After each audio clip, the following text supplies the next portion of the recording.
Hello and welcome to Basking in the Evergreen, the after party to the Green Room. With me, Dave Green, and joining me is the winner of the last Green Room, is Calley Jones. How are you doing tonight or today, where you are? It's evening. Tonight is appropriate. I'm on the East Coast, so Oh yeah, of course, yeah. Oh, we talked about this. We talked about this. We know.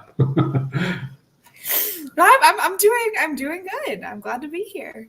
How does it feel like to be a winner of the Green Room? The most important question. Um, it would probably feel better if I didn't beat one of my closest friends. But actually, no, it feels great because I beat one of my closest friends. Right, Actually, yeah. we Makes it can. more personal. Yeah, we can, we can laugh about it. We can tease each other about it. On second thought, it's fantastic. Yeah, we should try to beat her in more things. I'll tell her you said that. Just everything that you do, just go into competition with Claudia Blood. But she will be back. She will be here soon anyway. She will be in after us. So people who are in the comments, please chime in with your comments. Any questions that you have for Calley, because Calley is quite an interesting one. We've never really taught someone like you in terms of your output before on the show, so it's going to be quite an interesting one. So people got any questions, please chime in with them. And after we are finished, Nikki DeKeuster will be here talking to the loser, Claudia Blood. But she's not a loser, she's lovely. So Nikki is here already. Hello. Harrison says he loves the music, by the way. It is great music. It's got good taste. Nikki is happy for the victory. The teasing is the best. Dave is never going to let me let it down that he did it twice in Talking Indie Mayhem. Twice. I did. It's true. It's true. You defeated me once, and then I came back and taught you a lesson. That's the way to do it. So why don't you start off? Just tell us a little bit about you, people who missed the show last time. So a little bit about yourself and your writing. Yeah. So I'm Calley Jones. I write primarily fantasy and horror on Amazon's fairly new platform, Kindle Vella, for serialized fiction, only in the United States, as David pointed out last time, which is the authors are still kind of fighting back against that. We would really like it to go global sometime before we all get old. But anyway, I'm sure I'll talk a lot more about my writing in a few minutes. So other than outside of my writing life, in other dimensions of my life, I am not admitting on this to being undead. Nope. I live in Philly. I have a dog. I love turtles. Those are the usual fun facts that I give. Excellent. What about terrapins? Do you like terrapins? I'm cool with terrapins and tortoises, terrapins, anything turtle like does certainly warm my heart. But I'm very partial to sea turtles. So fair enough. Okay, they're at the top of the chart. Yes. Yeah, the very top. Maddie says, "Writing is life. What are you saying? There's more." This is coming from someone who has a child. It's like there's more to writing. Oh, that guy. There is a few things more. So you mentioned it. This is what I kind of wanted to get into with you was Kindle Vella. It's the first time that I really had the chance to kind of really talk to someone who does it as much as you do, because you have the two. Now, forgive me if I'm mistaken, because obviously, as you said, it's only available in America. But so, from what I can see, is you have the two series. You have a kind of urban fantasy one that is completed. Correct. Then you have, which is called Caster's Court, and then you have Ridgeville, which is a horror anthology, which you released the last one 9 days ago. Yes. Yes. Sorry. Oh, go. The fun, quirky thing about Ridgeville is because it is a horror collection. I release it on the 13th of every month because horror. Oh yeah, yeah. Yeah, why not? Because one day it will be Friday the 13th when you do it on, which is fantastic. You know, I So, think I looked into it and it won't be like there was one this year and then there won't be one again for like 3 years, and I was very what? disappointed. Really? That's Yeah, crazy. That's so much. calendars are weird. Yeah, there was. Because I remember being a year where there was a few. So maybe we just Yeah. got them all in one year. Now we're having to just like sit it out. So when I'm looking at it, you can novella profile for your book. So for Castor's Court, for example, so there was 90 chapters for that, was there? 90 entries, Yes. 90 episodes. That would be the more Episodes. accurate way. Yeah, 90 episodes. So what? How big? Because I mean, you got quite a lot of thumbs up as well, a lot of likes. It's like nearly 2,000 likes on this one. So obviously people have been reading them. So how does like an episode work? Like how big is an episode? Because is there a sweet spot for This is yes. this is actually a topic of much debate recently in the Kindle Velosphere. The topic will come up every once in a while. Everyone will fight about it, and then it'll die down, and then a few months later it'll come up again. And Right. a lot of a lot of people have very strong opinions on this, which is kind of fun. My approach is more of a do as I say, not as I do approach. Okay. I know that the most people for a serialized fiction type platform, most people are looking for bite-sized episodes. So somewhere in the like around 1,000 words, sometimes less, is that sweet spot. I cannot do that. Right. I am a very verbose person. I think the 90 episodes in season 1 of Castor's Court, I think 3 of them are under 1,000 words. And there are several that are over 2,500. Okay. But So how long is the book in general in like word count? Is it's around 100,000 words then, roughly? I think so. Okay. I haven't actually looked. I haven't put it all together in one document to look at the word count, but Oh, really? I've estimated about 100,000 words. Okay. Now, when does anyone agree on the sweet spot? There's a few things that everyone agrees there's a sweet spot. Nikki DeKeuster. A few things. That's all I'm going to say. Ask Claudia about it later. Maybe she'll tell you. So, yeah. So you've never put them all into one document. No, Really? no, I haven't, No. which is why I don't know what the word count is. That's crazy. And obviously, like with this kind of model of Vela, where it's like people are using tokens to get episodes at a time. You kind of want to finish them off on a cliffhanger, pretty much each, or a hook at least at the end of each chapter. Yeah. So does that? I mean, does that kind of it obviously changes your approach to constructing the story in a way to make it more episodic? It can. So I'll give an example from Castor's Court, because I had written a fair amount of that story before Vela existed. I was posting it on Wattpad because I was like, I'm writing this story mostly for me. I might as well get some readers out of it. Mm-hmm. So I had not yet actually taken the plunge into publishing in any way at that point. So I was like, let's just throw it on Wattpad. And so I had a lot of that story written before Vela, and then Vela existed, and you found out fairly quickly that shorter chapters do better, and I realized I needed to start splitting my chapters more than I had on other platforms. Right. Definitely, and keeping that in mind definitely impacted where I split the chapter, but I didn't really have the time to go back and restructure the chapters to try and make sure the end of each actual chapter, not the end of each episode, was something that would keep people reading. Right. So it's been a learning curve. Yeah, I imagine because I have. It's funny you mentioned Wattpad. That they launched something called Yonder, which is like a competitor to Vela, I suppose, which also isn't available in the EU. It's available in England though, but not in the EU. I have a book with them, and it was a book that was written as a novel, but because it's a crime one, it's a crime thriller. It just happens to end in hooks with the end of each chapter anyway.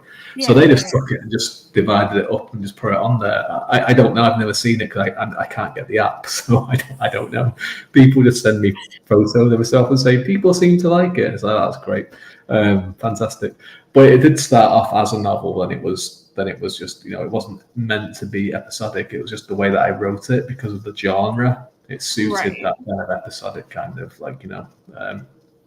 so, and obviously with fantasy, it's a little bit different from the horror one, and I can kind of see that, from the 90 episodes that you did of Caster's Court, and you've got 2,000 likes. Your horror anthology, there's 28 episodes so far, but you've got almost half the amount of likes, which means that you're tracking to get more on this one. So is there more? Have you noticed there's more of a readership for horror compared to fantasy on Bella? I don't think so. I think this reflects my marketing journey, honestly. Okay. And just my self-publishing journey in general. So as I alluded to earlier, putting Caster's Court on Kindle Vella was actually the first thing I ever published. I am very, very new to the self-publishing world. And so and Vella itself was very new. So I was like, oh, okay, this might be this. I see Nikki's comment, but rest assured, Vella people crunch the numbers all the time. Yeah. Number crunching is our favorite pastime. We'll get to Maddie's question in a little while as well. Oh yeah.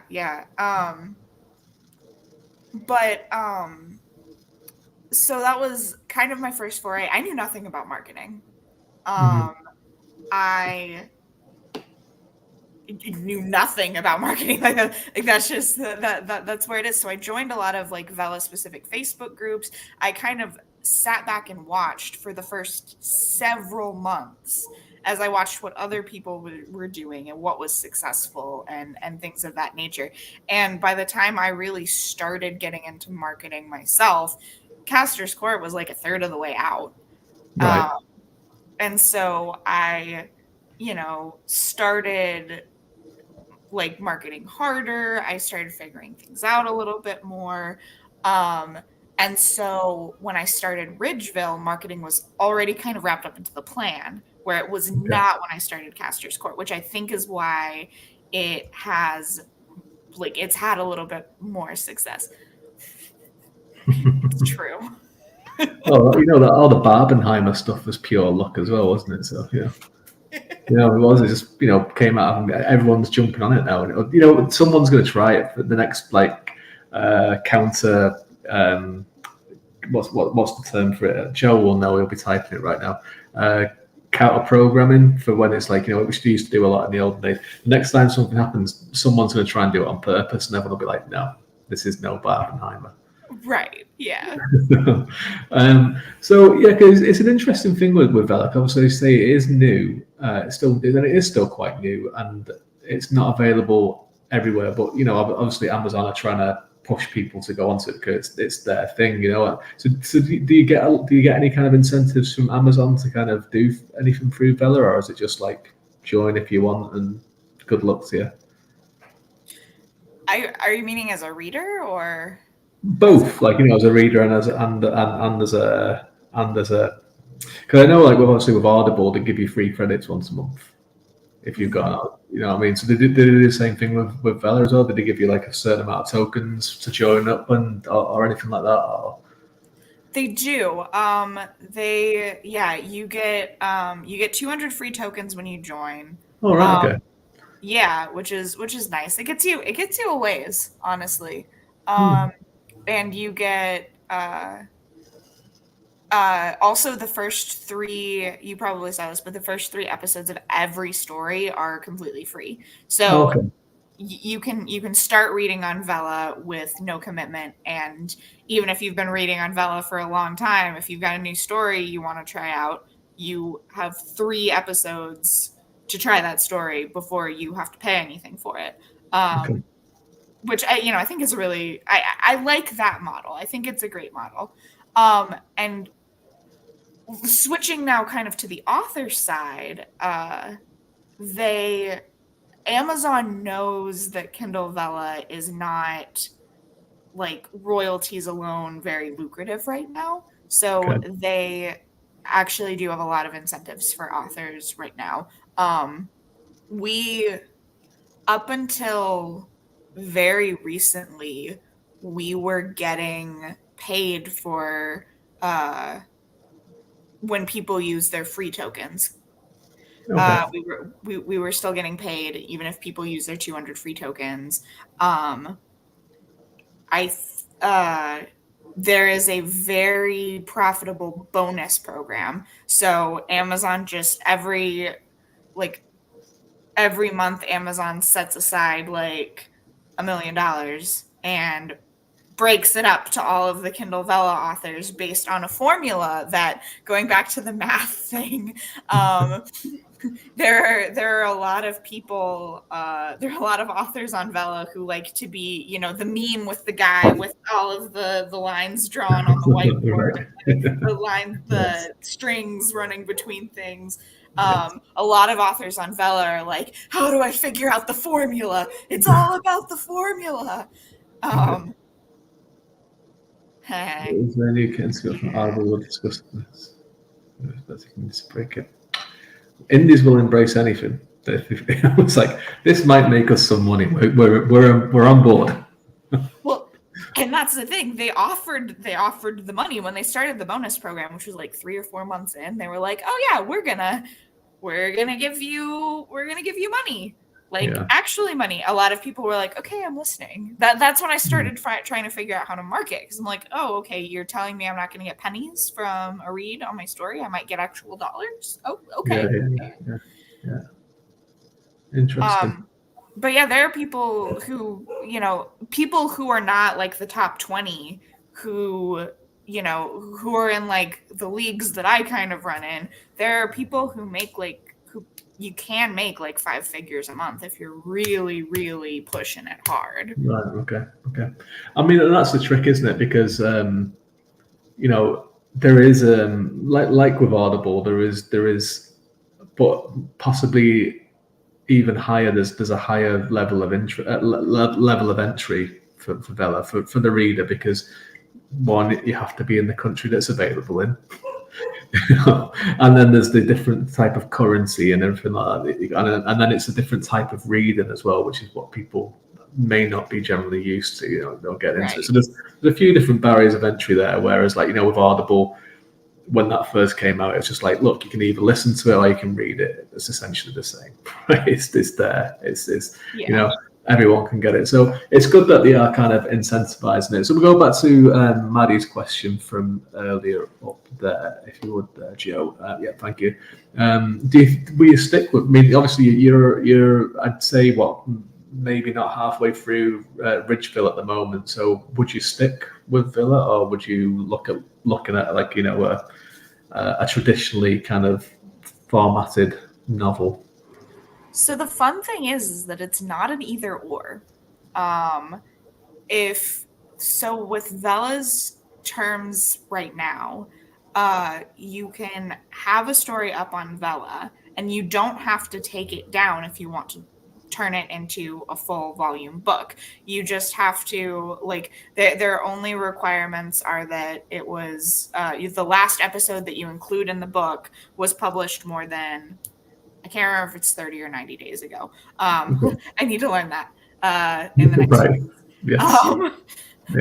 But that's really their only requirement, and it can't be, nothing that you have on Vella can be free. So it can't be freely available.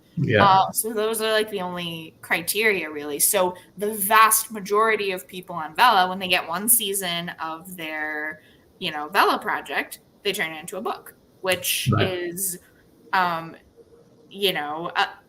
will say a lot of the writers that are on Vella right now weren't even necessarily serial writers to begin with. They're like, I have this novel, I'm going to break it down, put it on Vella, and so when it's time to turn it into a book, all I have to do is just put it back together again. Right. It's like a way to make money in the interim while the story is still coming together for a lot of Yeah. people. Right. I don't necessarily know if like, so like for now, the way that Vela is set up for now, because you can do both, why not? Porque no las dos? Why not do both? And I a lot of what I've been doing has been conceived as a serial. So, Castor's Court was absolutely a serial. Ridgeville's not a serial; it's a collection of short stories. But I mean, that still like is well suited for the platform.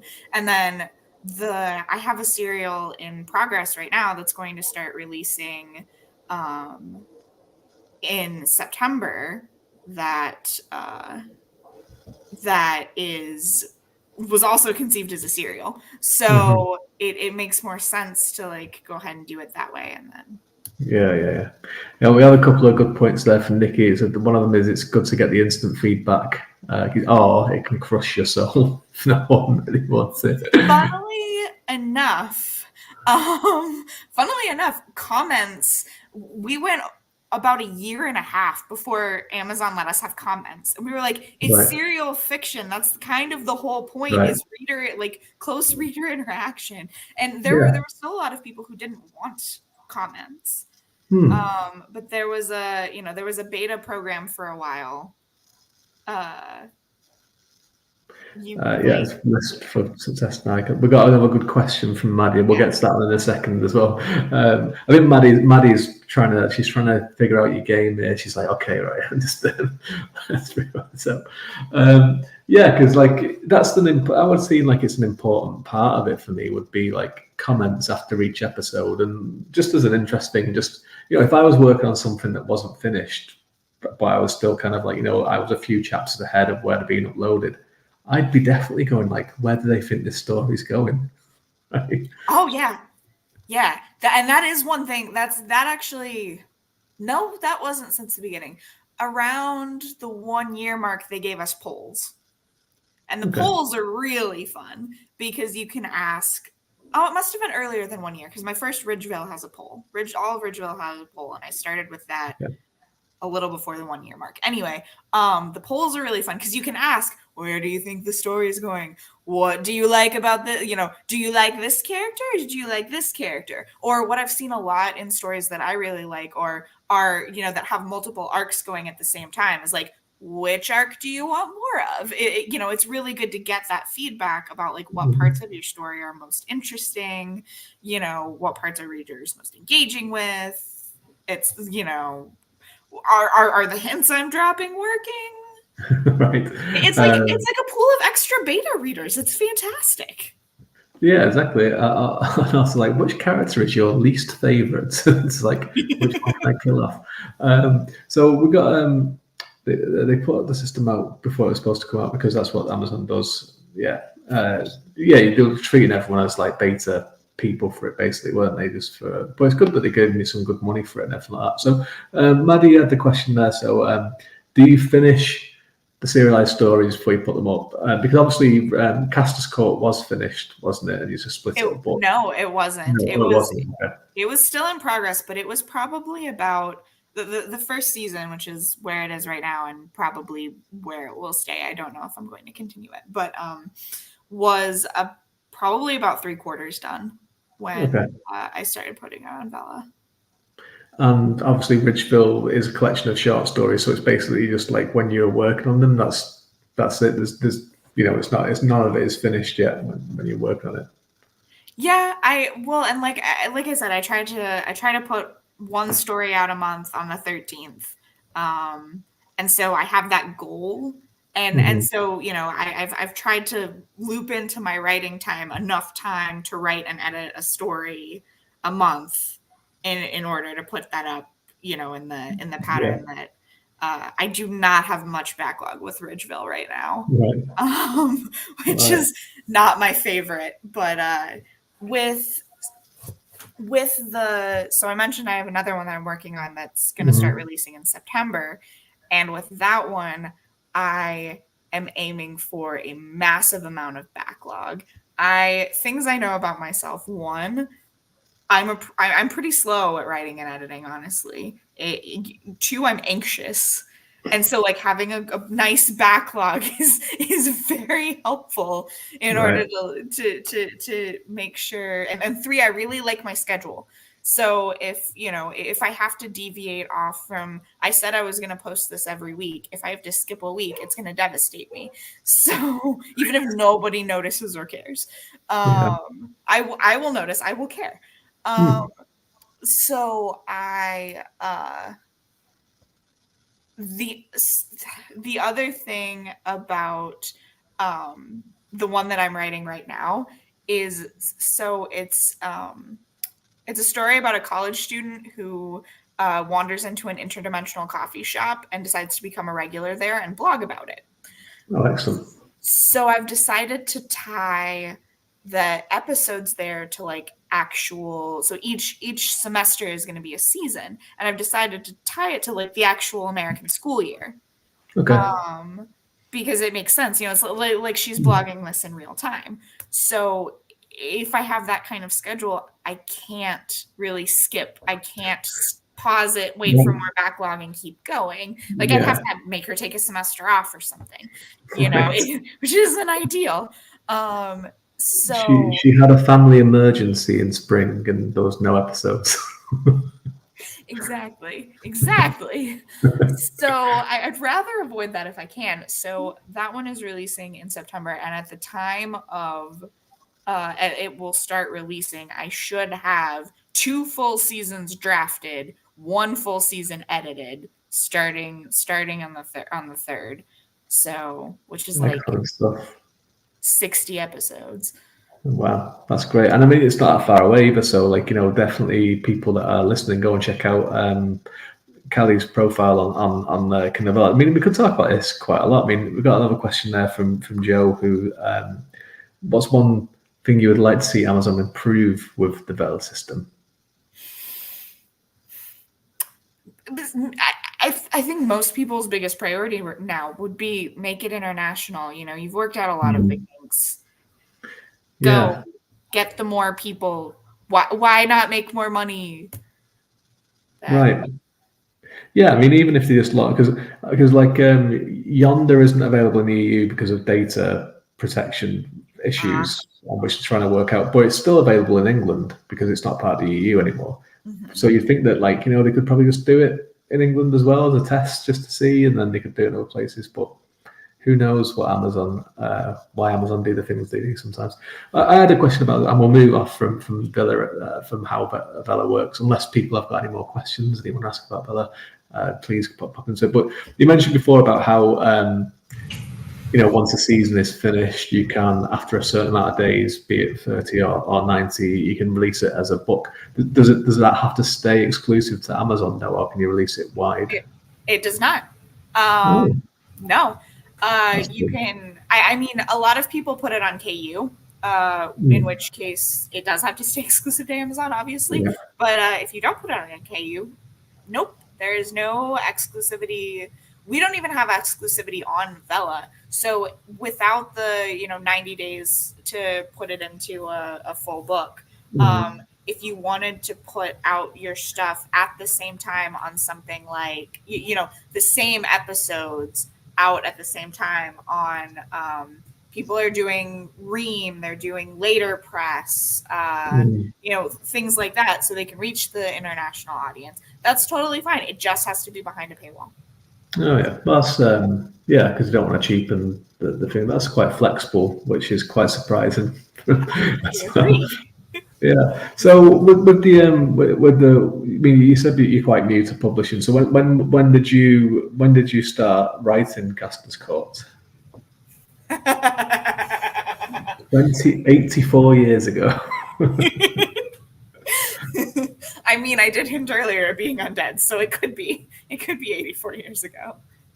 Yeah, exactly. Yeah, you're undead and everything.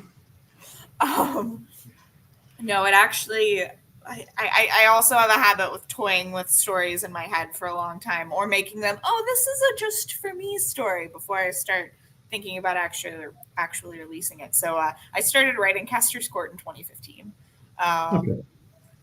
but I didn't make. I didn't start putting it on Wattpad, or I started first on Tapas. It wasn't the right audience. It wasn't really the right audience on Wattpad either, which is why I moved it to Vella. But 2018, I want to say. It's when I started actually putting episodes out. Yeah, because Wattpad is, and I could be wrong about this, but Wattpad could be the voice saying it.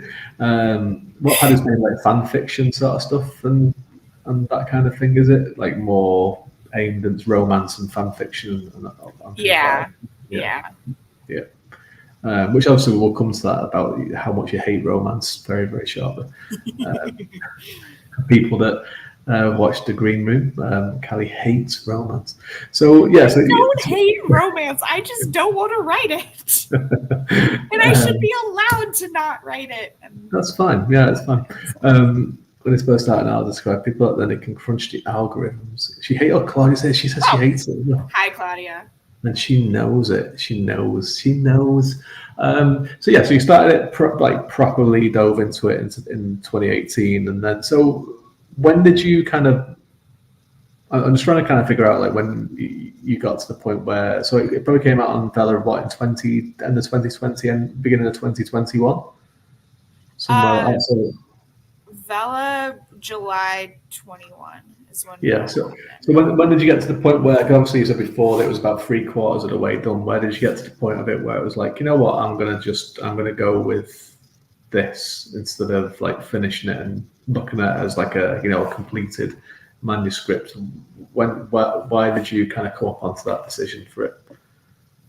To not continue and make more seasons? Is that what you're asking? Yeah. Like, I mean, when did you kind of hit did you hit a point in the work in progress where you're like, should I keep doing this or should I actually, do it this way? And what was it that kind of triggered that? That was actually well into, so starting out, like I had always intended Caster's Court to be a serial. It was conceived as a serial. Yes. So that's why posting it on Wattpad made sense, and then moving it to Vella made sense. So I had not intended it necessarily to be a fully conceived novel.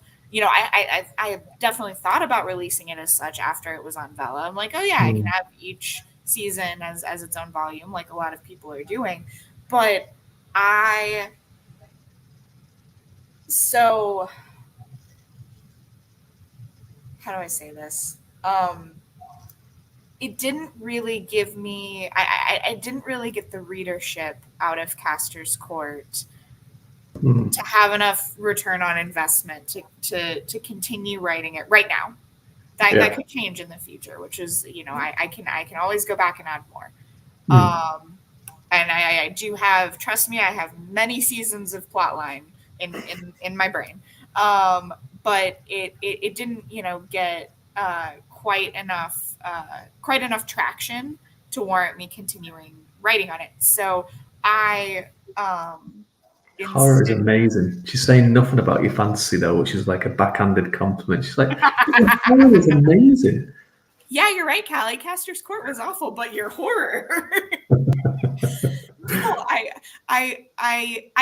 kind of wrote Caster's Court off as part of my learning curve. I was just like, okay, I learned so much from writing this, from serializing it, from putting it on Vella, from learning how to market it. I learned so much, and I made enough mistakes along the way that this project probably isn't viable to go forward, but I have learned so much from it that I can take forward into my new projects. And for that, it is not, even if I don't write another word of it, it was not a wasted effort. It was an experiment. And people seem to really like it. So what's it about? It is about a team of superheroes in a rural area of Colorado. Just a little bitty motley crew of superheroes that, thank you. a little motley crew of superheroes who all have a bunch of secrets. And so they're, fighting against the forces that be while also battling their own inner demons. And what was I going to say? With that one, the thing was I wanted to play with the structure a little bit. So it switches points of view, but it does so on a pattern. Between Mage and Phoenix. Mm-hmm. Those are the first. See, I've looked it all up. They're the first two, but there are. Don't ask me how many POVs. Don't do that. Well, there's 90 episodes, so I'm guessing. Can I guess? 14. Yeah. How many? 14. Actually, you're really close. I think there's 11 in the first season. That's not bad. Not bad. That is also. Bad. I just want to point out that Claudia clearly doesn't like this because she called it the wrong name and everything. She's like we've caught her out and she's like no, I do like it, but the horror. So why so many? I will go ahead and self-deprecate here. My own dad stopped reading. My dad used to be like my number one fan beta reader, and he stopped reading Caster's Court after about episode 14 because he was like, I just don't like the point of view switching. It's just not for me. I'm done. And I'm like, okay, that's fair. Well, look, Rachel Roy said that she bought more tokens just to keep reading this today. So she and she didn't even want to wait for payday. That's what she said, and in the reviews for it. So you know what, I'd like to read this. I think it sounds because I think this kind of ties into, and we'll talk a little bit about Ridgeville in a second. But I think this kind of ties in a little bit about your and Maddie has hit on it as well, where she says, "Ooh, what does it get steamy?" So with your comment in. One of the topics you want to talk about how this infiltration of romance, and we talked about how love and romance are different. Love stories and romance things are different. Do you feel that if Caster's Court was a steamy urban fantasy, which is often the way these days, it would have got more of a readership in this kind of thing because people seem to want, when they see urban fantasy, it's like, is it steamy? I think that's probably one of the things, and there are planned romance subplots in Caster's Court, but they don't happen in season 1. So, right. Yeah, I think that's one of the things that could have. Yeah, also dragons would have made it better.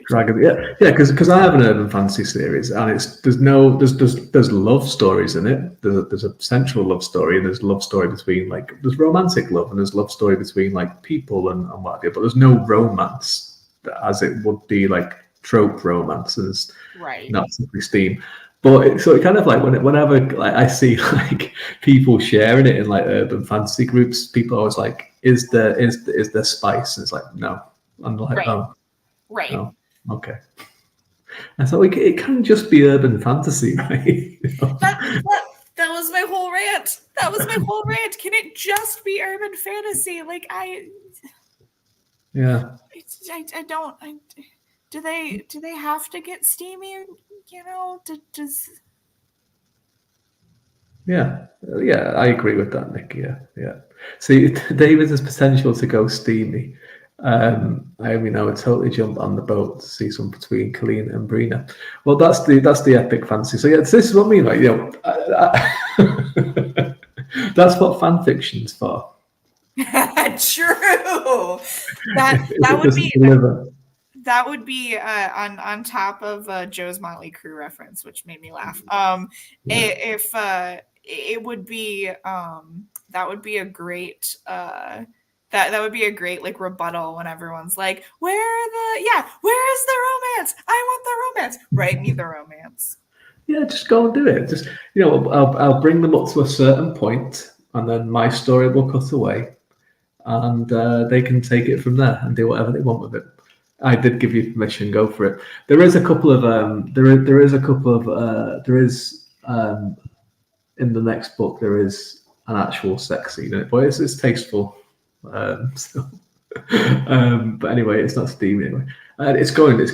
People are getting very excited in the trailer. So yeah, I'm with you. Like I feel like when you were talking about like how the romance infiltration, and I think it's great. Like it's great that people read, and it's great that like these people are so like they love that genre and everything. But it's okay just to not have it as well. Yeah. I just wonder if Jim Butcher gets like loads of comments from people saying, I like Dresden, but I wish there was some spice in it. He's serving fancy, there should be spice. It's like, no, I don't know. I will say on the subject of, you're talking earlier about like how stuff has evolved from, probably, how my process has evolved and stuff. And the one that's releasing in September about the college student in a coffee shop, she does have a love interest in season 1. I moved it up. She has a love interest. It's in season 1, but I'm still working on it because you don't meet him until chapter 11. Right. Yeah. But I'm working on it. Progress. Yeah. I mean, it's an interesting one because, like, because there's the other side to that as well, where you have some readers, and I'm in a few like fantasy groups, like epic fantasy and classic fantasy and what have you. And obviously there can be, obviously you can have everything in the world, but if you don't have love, none of it means crap. Yeah, that's it. But you should change it from love to spice. That'll be the one that they would be saying. Yeah, no, it's the love scene I don't want her as a spice. Just I don't want her. I occasionally want her. Like I have no problem with spice in books. I just like that's not what this story. That doesn't have to be everything. Yeah, exactly. So there's some people that you get the other side of the coin that are like, I don't want any romance at all in the books, right?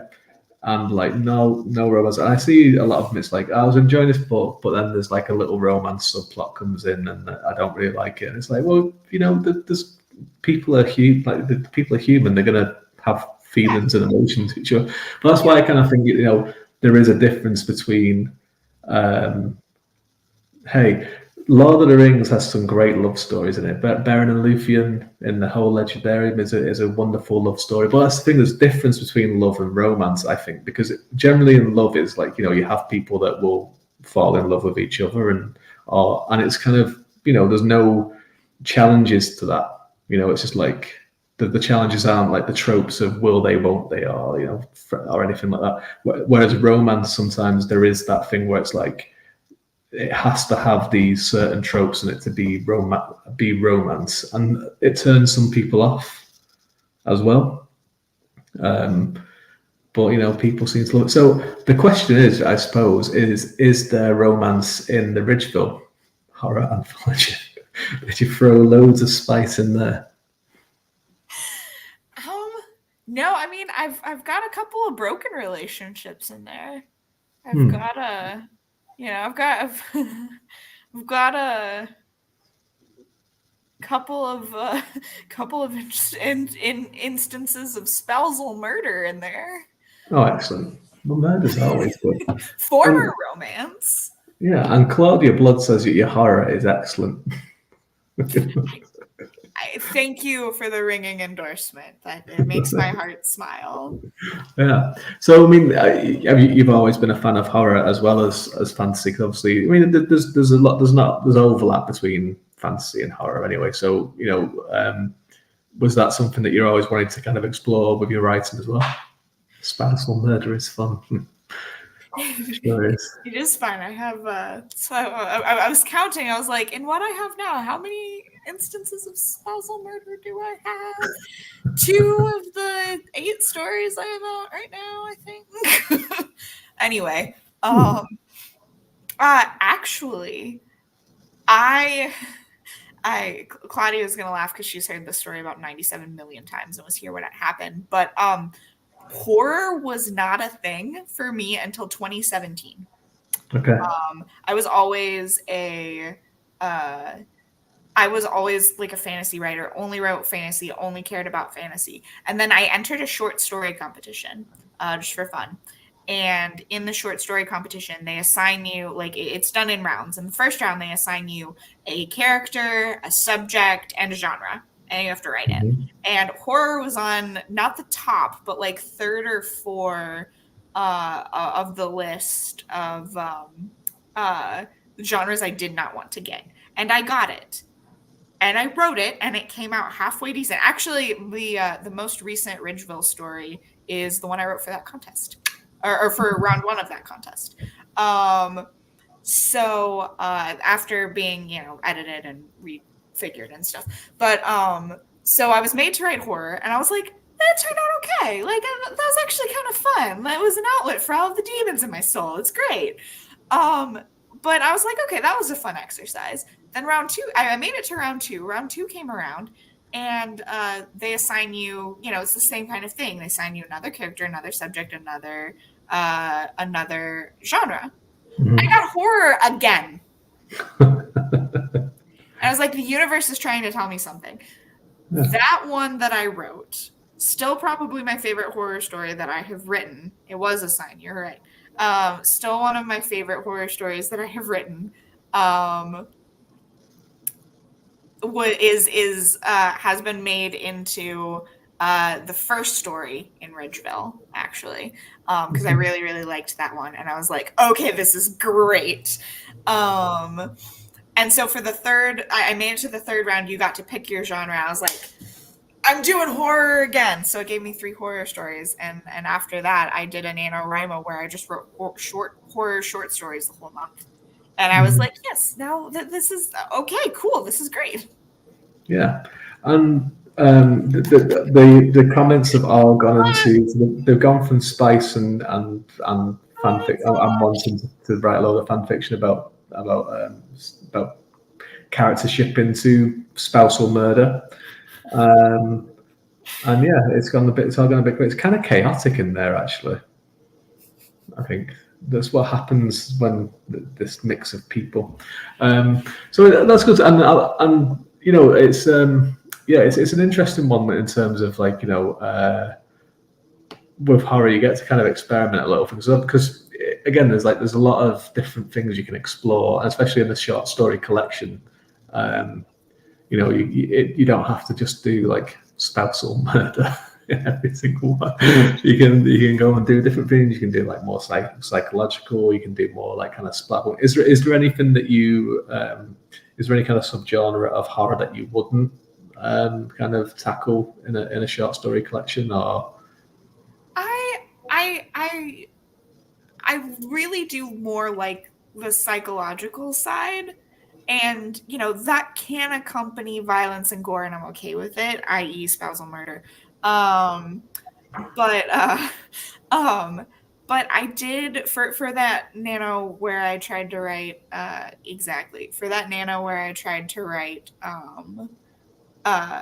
like a bunch of horror stories, there was one that got really there was one that got splatter punky, and I got about halfway through it, and I was like, this isn't me. This is too much. I need more like tension than gore. Right. And I know there's a way to tie in both. Like I know that's totally a thing, but I mean, splatterpunk isn't. I mean, I like horror as well, but like splatterpunk isn't really one that interests me. I mean, there's a few things in fantasy, like different subgenres in fantasy, that don't really interest me either. Like, sorry if I offend anyone in the comments, but like fantasy fairy tale retellings, I'm just like, no, not really interested. I actually don't think they should be in fantasy anyway. They should have their own genre. I think personally, that'd be one of my things. If I was in the green room, that'd be one of my things that I'd be talking about. So that's a hint for season 2. But yeah, splatterpunk, I'm kind of with you on that as well. Like I've written a couple of them, and I didn't really enjoy writing them either. I just kind of felt like, And again, like romance, there's totally an audience for it. People, there are genuinely people who really like it, but I just don't think it's my thing. And maybe in the future, maybe I'll get a really good idea, or maybe I'll just challenge myself to. If I hadn't challenged myself to write horror, I wouldn't be here. So maybe I'll challenge myself to write a splatterpunk at some point and make one that I actually enjoy. Yeah, and that's the way of like doing horror collections and of short stories and stuff. You can at least you can figure that out and as you're doing it, and if you put it onto read my fairy tale. Yeah, but yours would be very different, I think, from the ones that I usually see. I'm reading a fairy tale retelling on Kindle Vella right now that is all murder. Belle from Beauty and the Beast is a detective, and it's great.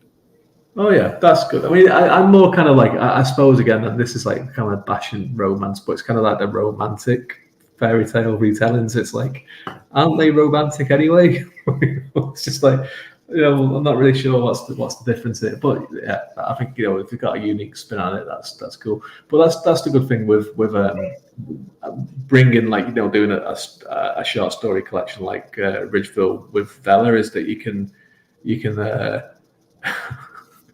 I'm sure you can take what you're doing and experiment and try different sort of subgenres and everything like that, and also get a readership and also get paid for it at the same time, which is fantastic. Yeah. So Belle, I like Belle. What is she like as a detective? Is she a good detective? I think she's a good. So far, yeah, she's a good detective. That's good. That's good. So, Ridgeville, when you, because obviously you've got your new one, which is a great idea as well. It sounds like I like the idea because you kind of tying the idea to, the medium that you're releasing on, which I think is really, really clever as well. So that one's coming out in September. But how is Ridgeville kind of going, and how much longer do you think you've got in that in this season? So I want there to be a total of.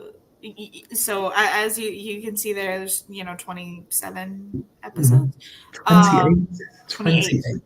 I was missing one. That is Jeez, that's be a long one, wouldn't it? Yes. That is actually a fantastic goal.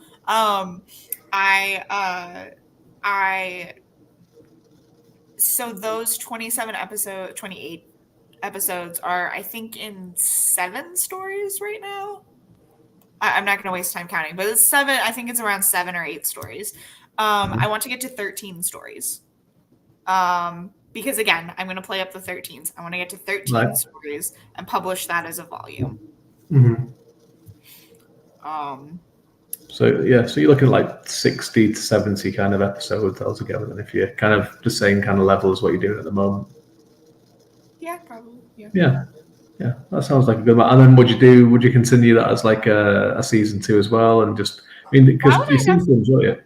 That one I absolutely plan to. It's got a decent readership, and again, with being able to, that's one I think would be successful if I published it wider, and then people, some of those readers might convert to Vella if they want to read season 2 faster. You never know. So that one I plan to continue. I have plans to continue if my writing schedule goes as planned. I should be able to wrap up season 1 in December or January, and then I can start disseminating it. Yeah. Well, unless you do Joe's suggestion and do 666 episodes, because even if you're doing, it's a lot. Aim for that as the total over many seasons. Well, let me tell you this: if you did that once a week, that would be 12 and a half years. It's a lot. That's a commitment. But that'd be great. You should. He's young. I am young. I once mapped out what I wanted to eventually. Yeah, right. I once mapped out what I wanted to do for Caster's Court, and my ideal would have put me at like 25 years. So. Oh yeah. I saw something Brandon Sanderson there recently when he was having like a lot of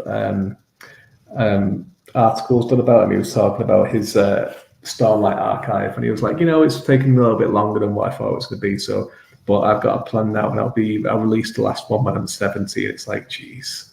It's like, why are you planning so far ahead? Like, that's a long time. He's still in his 40s as well. So it's like, the next almost quarter of a century planned out of like, yeah, I'll finish it when I'm 70. But 12 years of writing these for these 666 episodes. Some authors don't bring anything out in 12 years, like Patrick Rothfuss and George Martin. So you're well ahead of them if you can do 666 episodes. And that's There you go. Yeah.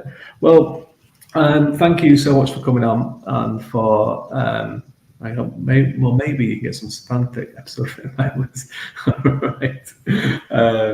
So thanks so much for coming on, and thanks for coming on the green room in the first place as well, and for winning. And I'm really looking forward for the Kindle Bell to come out where I am in Ireland, so I can read your stuff, because I like the sound of both of them, and I really like the sound of your one that's coming out in September. So best of luck with those. Thank you. People that are watching, thank you for your comments and thank you for everything. If you have got Kindle Bell or have you got Amazon and you've not tried Kindle Bell yet, as Calley was saying, you get 200 free tokens for joining up, and that is enough for the entire Acaster's Court and the entire of Ridgeville as well. So why don't you just sign up and get them both and read the work. Coming up after this, after the short break, will be Nikki DeKeuster talking to Claudia Blood. Maybe the comments will just be as chaotic as it got here at one point, but who knows? And it's always time to go in D now. Some people like predictability. In plot, in dialogue, even in publication schedules. And that's fine if that works for you. But if you'd rather be surprised by plots, by dialogue, by location, by genres, and by what will come next from a Puerto Rican multi-genre author that has every intention of discovering how many soul wells are within him, then you need to read Mr. J.D. Estrada.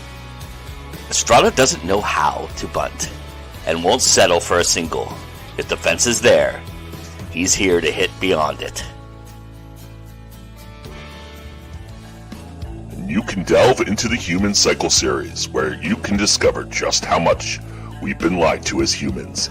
In this take on the hero's journey, to find out how much one person is willing to sacrifice their humanity to save humanity, with angels and demons and vampires that don't sparkle. This series is designed to challenge everything you think you know about the world and our history. Want something lighter instead? Then step into the world of Dream with each short story of the first 2 volumes of the Daydreams on the Sherbert Shore. Or go on a full adventure with Given to Fly. If poetry's your jam, then pick your poison. From positive poetry to wicked nursery rhymes and plenty in between, Estrada looks at every collection as an album and curates each carefully for your poetic enjoyment. And he has 8 of them out. In addition, there are bilingual collections, Spanish horror stories, and non-fiction books to show that no matter the genre, an author who is true to their vision is true to their voice and their readers. So come along, take your pick from 21 titles. Though be warned, there are more on the way, and your bookshelf won't even know what hit it. Peace, love, and happy reading.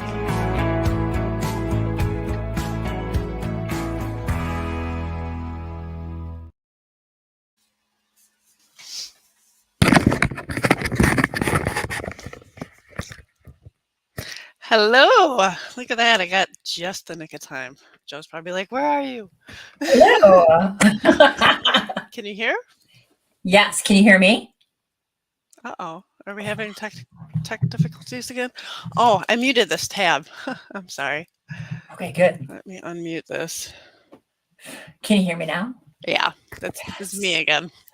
Well, because I watched the first part of the show on YouTube, and then I mute StreamYard, and I wasn't going anywhere on StreamYard today. So nice.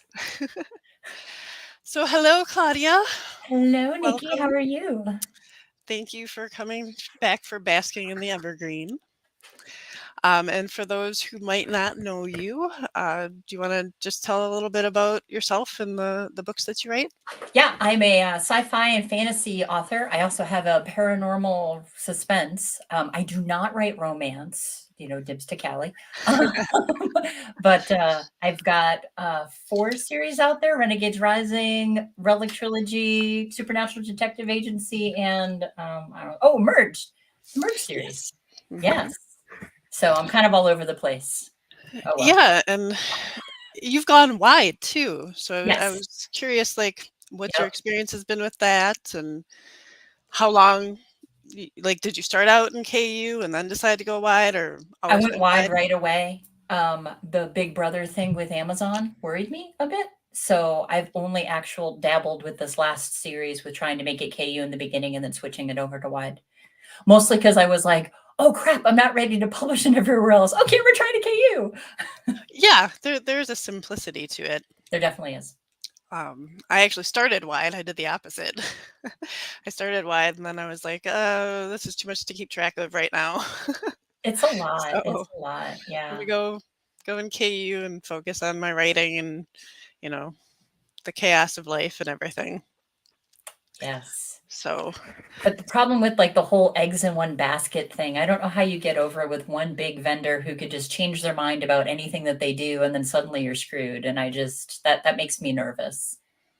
but yes, the Zon is always watching. I mean, even with the Kindle Vella discussion, like, I said that there's a flexibility when it starts out, but then as soon as they start figuring out how to make the most money and how to funnel the people like cattle Yep. for the slaughter, that starts to go away. Yeah. That's what I've seen with all corporations, really. They're fine in the beginning, and then it's big money and you're a number on the spreadsheet. Mm-hmm.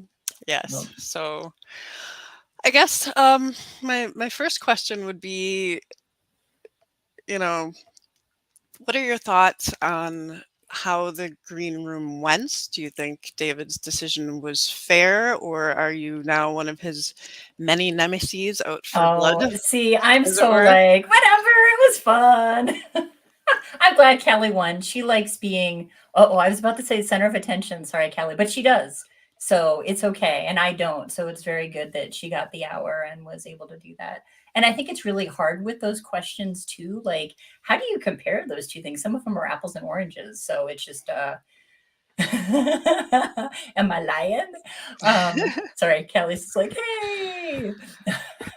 She's not wrong. Mm-hmm. I know. No. Like, and you guys are supportive of each other coming on, Yes. so I think that's really, it's neat. And we as authors just need to be supportive of each other anyway.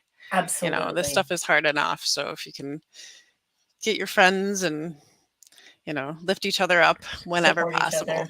Yep. I think that is the name of the game. So, so there is no animosity, and that's good. No, there's no anima. Calley could, if we're friends, we have a mutual friend that I got into a really super big argument with, and super mad, like went home angry, whatever else. And a couple months later, we got back together, and Calley's like, so are you going to go see so-and-so? And I was like, oh yeah, sure. Why not? She's like, because you were angry at her. And I was like, oh yeah, I guess I was. Oh, okay. I feel like I'm like this big sort of like golden retriever puppy, kind of little dumb and kind of like, okay, whatever. Get over it quickly. It's fine. People wasn't got truly their evil. moods. There's a difference between truly evil and just annoying, or a difference in opinion. Well, and speaking of your golden retriever analogy, do you have a golden retriever? I saw on your author page that you consider yourself a pet wrangler. So what's that about? Ew, I've got a mountain cur, actually, that got brought up here to the Midwest from Tennessee as a rehome, and so she's mountain cur. A mountain cur. Yes, I it's don't know not what that is. associated with the AKC or whatever it is that does all the fancy dog shows, but it's a working dog, hunting dog that's known down in the mountains. And she's brindle and gorgeous, and I love her, but she's a runner. So if you let her off leash, she's like, woohoo, see ya. Yeah. Well, can you blame her? Can you blame any of them? No, I would too if I was, that cute and You fit. I'd know. be like, yeah. Yep. And then we've got 2 cats, a little black one and a tabby. And then 1 bunny. We had one pass away. So, Oh, I'm sorry. yeah. So Calley has been awesome. I would love to see her do more with us and join us like Claudia has. You're all great additions to the Go Indiana family. Oh, Nikki too. Thank you, Joe. Very, Good very hug. sweet. I was blindsided by that nice comment. So what drew you to the horror genre? And like, obviously you really leaned into it with your last name, Blood not being Claudia's real last name, for those Yeah. that don't know. Yeah. So I actually really liked writing horror and having like terrible, horrible things happen to characters and things like that. And then I had kids and I did not need to feed like do you have kids? Like my imagination and like you'd see them on the wall and could picture them falling off and cracking their head open or becoming, whatever. And so I just would like I had to back away from the It's too horror much. writing it. It was too much because my brain already goes that way. So I decided to go for sci-fi and fantasy instead for like the main genres. Because I Okay. like science and I like magic. I play D&D. I have a science degree. So I'm like, yeah, I can do that. No problem. Yeah, so And I'm a okay, if gamer. whole villages get poisoned, or if like these horrible monsters come out and like take people out, like, it's just a throwback to the horror. It's fine. Well, yeah, and oftentimes there's massive overlap. Right. Some of the most horrific things I've ever read are in fantasy novels. Right. Right. So, and I think it might be because there's so much light in those, just the setting. So any sort of darkness then becomes even more dark. Right. Because you can't see the dark without the light. Just like the splatterpunk conversation we were having. If it's too much gore, it actually numbs me to the whole thing and to the characters' plights, and it takes me out of the story. Yep. So there's You a don't care after a line. point. They're all Yep. gonna die. Who cares? I have a really bad worst case scenario brain, and it has hella fueled my horror. I understand. Yep. It's cathartic and good for the psyche, Let it all out. My therapist has actually encouraged me to keep writing my horror for this Nice. reason. And it is true. Like, it does seem to get something out. And then it's released. So, I think I And- focused on like sort of like the bad scenarios. Like Ravine, one of my books was based on actually the whole entire thing was based on, a mom losing her daughter in a horrific fashion and then feeling like it was her fault. And so she invented time geez. travel. Yeah, Right. there's So different types of horror. right. Right? And Right. that one cuts really deep. So they haven't actually read it then, Nikki. What does that mean? Oh, they haven't read. So my therapist hasn't read my book. I think that's what he's saying. I don't think she probably has. Have you, Joe? Did you do your homework on me before admitting me to this asylum? Now the pressure's on. Yes. Right. Well, but you mentioned that you're a gamer too. Yep. Do you get have you put any of those characters into your stories? I Or, haven't changed the world or the names or at this. No, I anything? haven't at this point. I do have the first thing that I wrote was a D&D romance. Sorry, Kelly. Where they start off on the top of the mountain and it's, some terrible lightning storm and everything's going wrong. They're all like different class characters. And I had, all of those things. But yeah, no, I don't generally. I'll be writing and all of a sudden a character will come to me and I'll be like, ooh, wait, what? Why did you do that? You know what I mean? And you just keep writing and then they're suddenly there. So I haven't based anything off of D&D characters. Well, yeah, and he says so he did the ad for this is about my book. Mhm. So I have a good idea. That's true. It is pretty twisted. It's more on the psychological horror end of things, which I think is almost worse than the gore. I think that is worse. Yeah, it kind of like tweaks your perception of reality.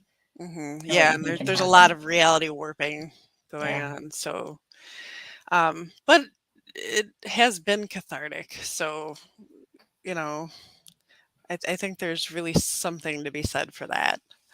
And also healing, right? I don't know if you found that, but I've had people come to me after reading it and actually say, like, this helped me understand a situation I was in or That's process cool. something. You know what I Yeah. mean? Yep. And that's the name of it. Like, you have these traumas and these horrors, and then seeing how other people navigate it, hmm and from the safety of Of a behind the book. page, Right. at any time you are in control and you can put that book down, Yep. right? And so it gives that distance, I think, while also having the person face it in increments and see, well, this character survived it, maybe. you know We are talking horror, so. or they didn't. And presumably if you're reading the horror, you have also survived said trauma. Right. At least, oh, I shouldn't say that, really. At least physically survived it. Maybe not mentally and emotionally. That's a whole But nother. we're all cracked and warped by the things that we go through. So there's nobody out there who isn't. And if they say there are, they're full of shit. So No, nobody's getting out of life alive or sane. right, right. Is what I would add to that. Yeah, exactly. At least not if you're living life right.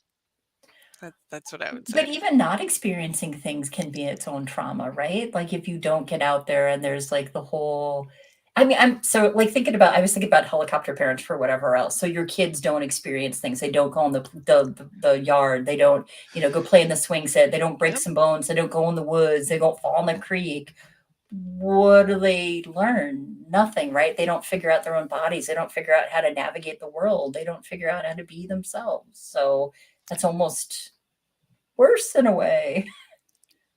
Yes, death itself is an insane concept. Sorry to get too meta. It's an It is really. insane concept. And with the kids aspect, I when my daughter was really young, I let her just fall down and crash and have all the experiences of whoops, tried Mhm. it and that didn't work, and I Played in didn't the mud. helicopter. I did not. I was like, whatever, mud washes off. Yep. I watched her and made sure she was overall safe, but like stopping her from experiencing her body and the world around, I didn't want to do that. And then It gets now harder when she's, they get older, right? yeah, Like, and now she's yeah. 9 and she has Yeah. excellent reflexes, excellent balancing skills, like to the point where I've been like, whoa, you caught that, you saw that, you stopped that, Nice. and so you get to see that follow through, like even if in the moment it is a little nerve wracking, and or like you might be getting judged by the helicopter parents at the park, Right. right? Oh, why aren't you getting in there? And they're giving you snide looks, and it's like, because I see down the road, Yep. So yeah, definitely on that with you. So, and you play D&D, but You do. do you play like other things, or is it just Dungeons and Dragons? Are there other games? Have you run games before as the GM, being I a have, and it was storyteller? a traumatic experience. Oh my gosh. Good Lord. Because you have to think on your feet and know. And then when they don't do, you get an established group of gamers and your new DM is like the worst thing you could ever do. And so, my hubby was reading a book while I'm trying to figure out what to do. And I was like, yep, nope, not happening again. I'll just stick back. You did a single session? I did. It was traumatic. Yeah, seriously, Yeah. it was terrible. You have to have a supportive group Yes. that understands that this is your first time, My and they first need to time. Yeah. they need to be supportive, and if you need rules looked up or whatever, they need to be willing to Well, do that. and it was a module, and the premise of it, like as soon as they came in because they're experienced gamers, they knew how to F with it and totally did. And so it went off script right from the beginning.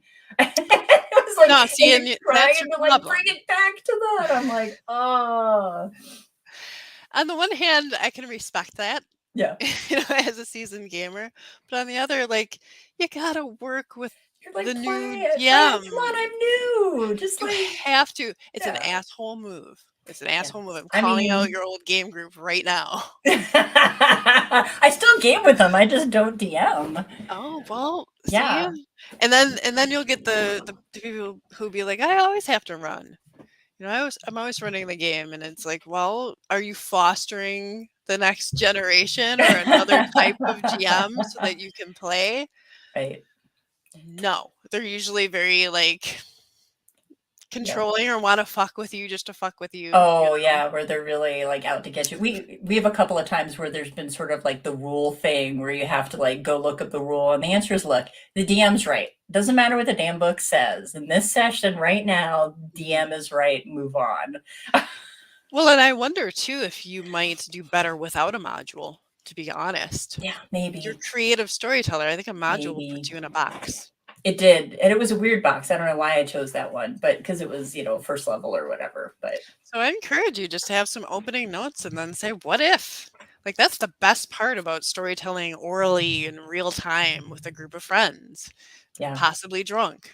Preferably drunk. I had never drank playing D&D until I met this particular group I'm in. So Calley agrees. You do better without a. I'm serious because I've done modules before too, and I really didn't like it because it felt like where's so you're and too so? What page is he nervous. on? And Exactly. Instead of just being like, it's a place to start, and then if the characters decide to go to Timbuktu, what happens? Okay, well, I'm gonna randomly roll. Here you go. Yeah. Or it's okay too. Just a word to the wise. It is always okay to say, "I need a break." Yeah. I need a 5-minute, a 10-minute break. That's hard for people to do. I think especially for women, I don't mean to be that way, but I really think that it's really hard for us to be like, I need a break for me. I need to back away. You guys need to like out of my space for a little bit. Cheetos and your Mountain Yeah, Dew. you have another drink, go do food or whatever, get me ice cream.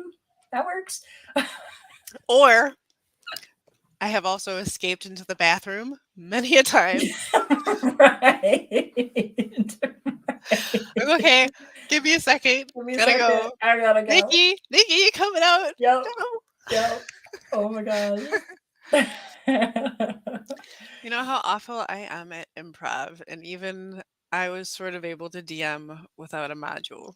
I think I'd want to DM with a different group, honestly. Like, Calley, if you were still in the area, I would absolutely play D&D with you and whomever else you brought, and then, like, feel like I could do it. But this group, we've been DMing or playing together for, I don't know, almost 20 years. So it's a game group. Wow. Yeah. Except they're assholes to you, so they're not a good game. No, they're good. They didn't mean to be assholes. I was just a delicate, sensitive flower, and that's fine. See, that's true. You do have to speak up. That's half of the equation. Yeah. Maybe I spoke too soon. No, it was fine. And actually, it was just to be honest, it was just my husband and me, because for some reason I thought that was going to be easier. I should know better. That was not easier. So anyway. But yeah, and I've tried Cyberpunk and did Masquerade and did some LARPing and some different things like way back when. But there's something so like, I don't know. I know all the rules of Dungeons and Dragons. Like, how it goes. No. Okay. Which version of Dungeons and Dragons? We're 3.5 with some Pathfinder, so kind of a homebrew. Yep. Okay, that's solid. I'll drop an exclusive here during Nikki's portion of Basking. Go Indie Now will be starting its own campaign soon in the fall. Ooh. Exclusive. You heard it here first. I take it we're not going to know what the campaign is. That'll be sprinkled into another show. Watch now, right? See what the next one is. Yes. So good. I think it can be good fodder for characters. My character and the main character in my book is based on a character that I played. Nice. But in a very different genre. Like, it was a superhero genre, and then I made it into more of a everyday horror. Okay. Like what would you do with these superpowers, and how could I make them horror? How could it go wrong? Right. Those are fun. Mm-hmm. That's always what I kind of ask. Yeah. So Joe doesn't even know what the thing is yet.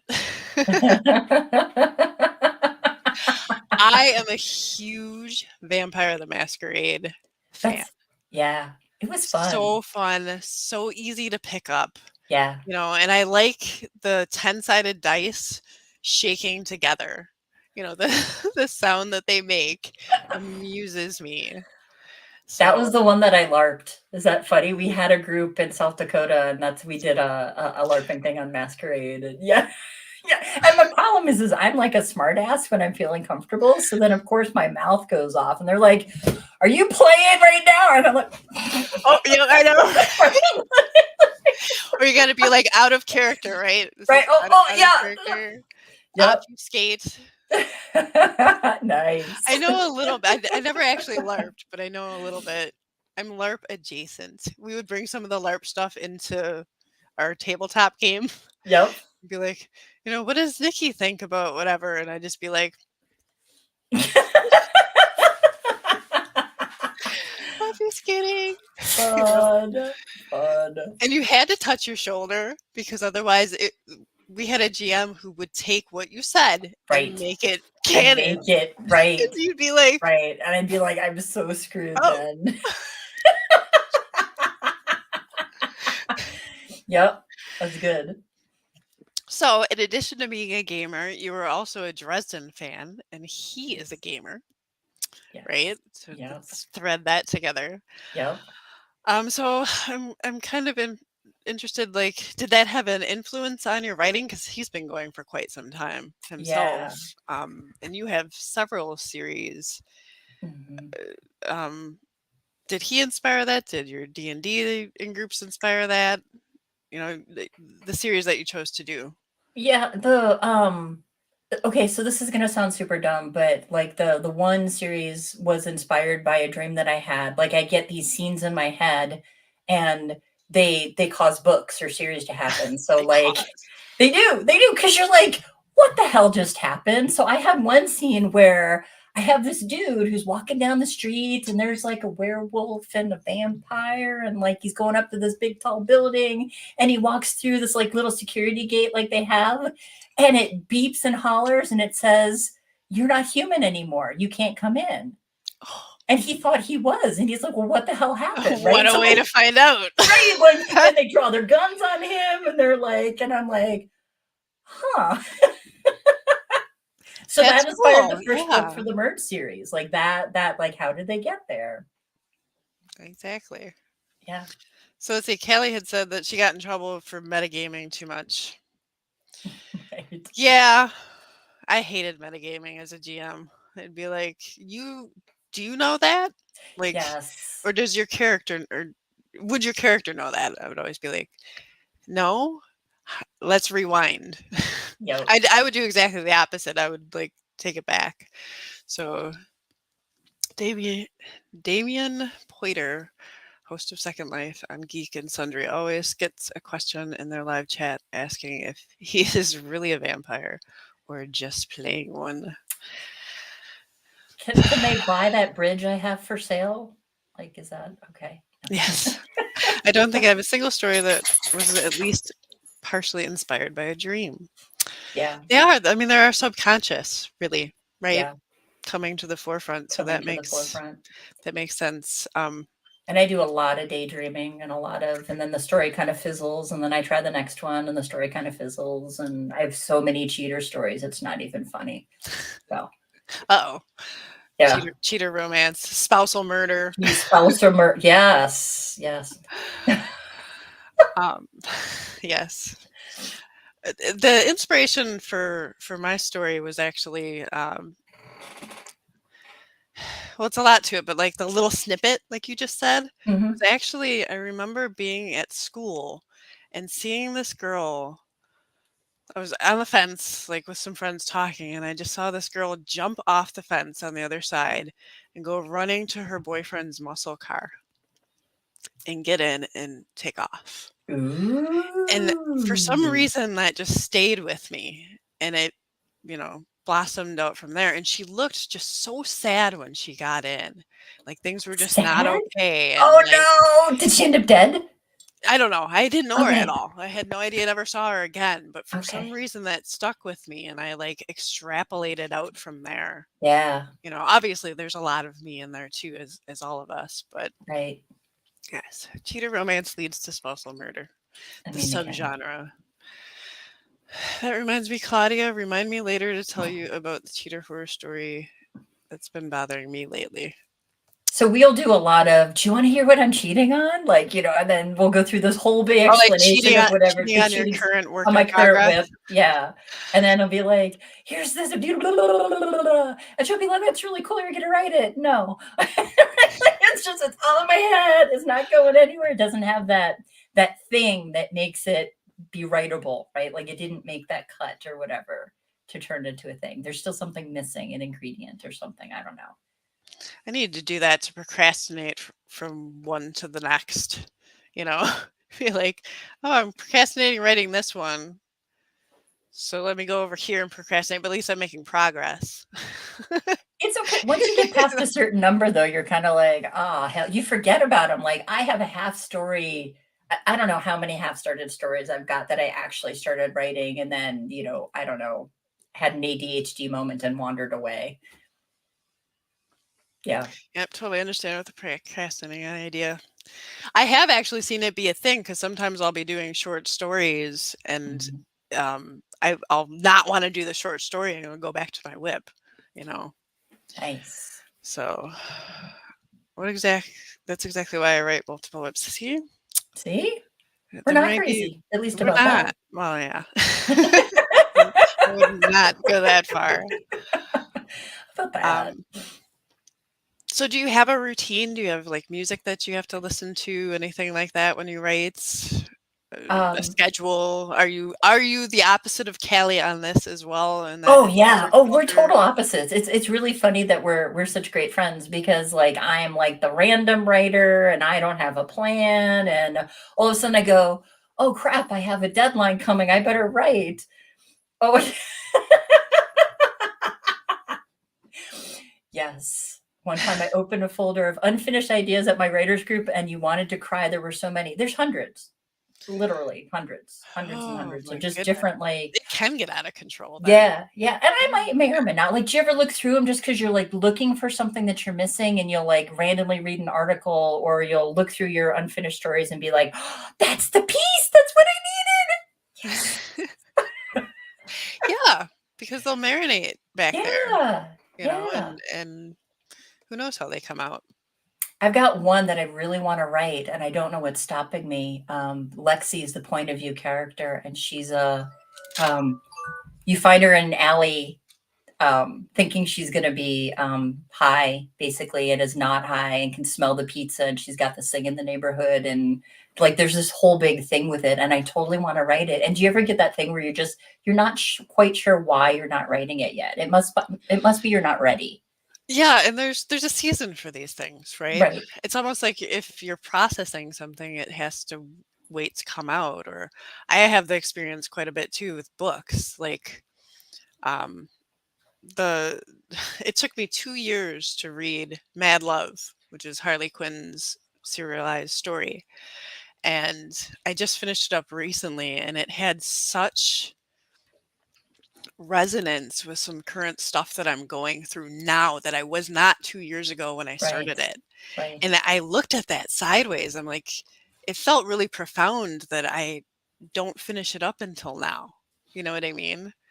And I don't know what's up with that, if it's just something that we pick up on in the moment or if there's a greater spiritual significance. I do think that things happen for a reason and you end up seeing the things you're supposed to. And if you can recognize it, you can use it. So yeah, so you can extrapolate that to your writing, if it's not now. And especially if you remember it in that sea of folders. Right. Right. To bring it up, like that matters, because our subconscious, I remember seeing our subconscious is like responsible for 95% of what we do and why we do it. Yep. So you can think and will yourself all you want, but your subconscious is going to get what it wants. And that's why we'll self-sabotage and stuff. So, is this you? I think you've been marinating on that one longer than I've been alive. True. Dang. It's not, I mean, it might be true. I don't know. Under the bus. Right under the bus. Now you got to prove it wrong. I know. I'm gonna have to go back to look at that first. No. I did it in one of the nanos, so it can't be that. It can't be older than you because I haven't been doing nano older than you. Just saying. Just saying. So what was the other thing I missed, I think? I always tell myself it wasn't going to be any good if I had pushed myself to write it then. But when it comes out like water out of the faucet, I know that it was time. Yep. I had a 3-day writer's immersion that the book finally came out, and I did like 30,000 words in 3 days or something like that. When you can finally turn off the junk in your brain and focus, you know. And focus. It's magical. Yeah, because there's all that noise in life. You do not predate Nano. Right. So therefore, since I did it in Nano, it cannot be older than you. Yes. Uh-uh. So we're getting on the end here already, and I didn't even ask you a dreaded question, I don't think. A too personal question. Oh. But I do have one now. Yeah. I need to know. Okay. What are your thoughts on gnomes, garden gnomes? On gnomes? Okay, so the lady at the post office, at our post office, has this whole collection of gnomes. And she's got ones with like the fairy wings, the blue fairy wings. She's got Halloween gnomes. She's got summer gnomes. She switches them out. There's a gnome group on Facebook. Did you know that? Where you can go I'm see not surprised. Oh my God. And so like I love the concept of them, and I only own one. Keep an eye on it. They're full of mischief. They're full of mischief, or they could be deadly, right? Like they could be like deadly foot soldiers infiltrating our gardens and ready to like take up arms at the last minute. I like the ones with guns, like sitting there. Or the one with the dinosaur. Did you see the one with like, the dinosaur? Eating them. You can get quite creative with gnomes. So, yes. I saw a mermaid one once. I almost got it. Just because mermaid tail and like the gnome top. I mean, that was like, that's creative, man. I kind of like seeing the different variations on them and what draws people to what, you know. It says a little something. Or if you just stay away because you're horrified and you know better. I have no gnomes in my garden. In your house, though, can they get you from the house? Is this like a collection of dolls, and they're all gonna like? Well, I'm warded, so not unless I let them in. Don't let them in. You know, that's all I'm gonna say. Maybe I'll get a gnome someday, but it'll have to be a special gnome. It'll have to be the special one. I'm waiting for the right time. Yes. For the special gnome. Yes. So, okay, I think we're at an end here. Why don't you tell the people where they can find you? I mean, you've got your link tree right there. And like, what's the next thing that you're working on? I am finishing off the edit on In the Woods, which is the second book in the Supernatural Detective Agency. And then I'm going to start writing Hostile Takeover, which is the 5th book in the Renegades Rising series, where I have to bring all of my characters together and figure out how they save the world. Pray for me. It'll work. I know it will work. I hope. I don't know. We'll figure it out. But I'm at claudiablood.com. That's the easiest. Yep. Yes. Very easy to remember. I like that you have this horror name, but then you decided to write more of the fantasy. More of the fantasy. Yeah. It's the opposite of what you usually see. So, all right. Well, thank you for joining us and being on the green room and basking in the evergreen.